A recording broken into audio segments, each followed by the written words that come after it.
नमस्कार, मी स्वप्ना वायकर, वायकर्स किचन मध्ये तुमच्या सगळ्यांचं स्वागत करते मनापासून। आज ना बाजारात गेले तर खूप टवटवीत अशा हिरव्या मिरच्या मिळाल्या मला, तर म्हटलं भरली मिरची आज करून दाखवावी। मग त्यासाठी मी मिरची स्वच्छ धुवून घेतली आहे आणि मध्ये चीर दिली आहे मिरचीला व त्यातल्या ज्या बिया असतात ना त्या सगळ्या काढून घेतल्यात। साहित्य केले, एक बटाटा घेतलाय उकडून कुस्करलाय तो, हे 3 चमचे बेसन पीठ आहे साधारण, 3 चमचे बेसन पीठ भाजून घेतलेला आहे।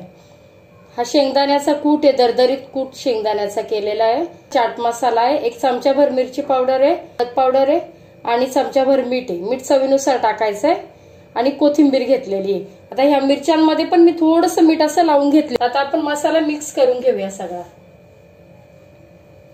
बटाटा कुस्करून घेते पूर्ण, मसाला सगळा मिक्स करून झालाय बघा।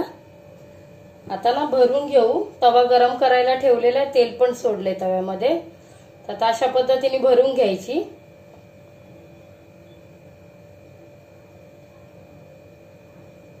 खूप जास्त पण नाही भरायच्या।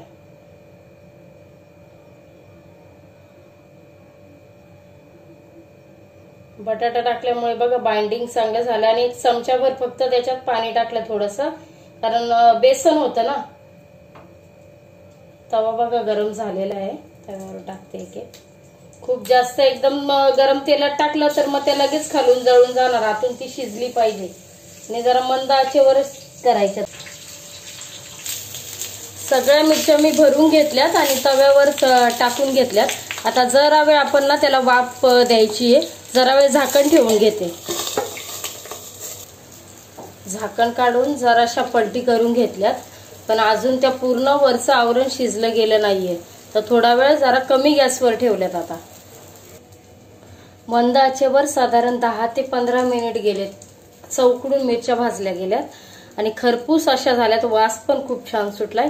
तर गरम गरम भाकरी सोबत खायला मिरच्या तयार झाल्यात। रेसिपी कशी वाटली ते कमेंट्स करून नक्की सांगा आणि चॅनेलवर नवीन आहे, काही चुका झाल्यास सांभाळून घ्या। थँक्यू।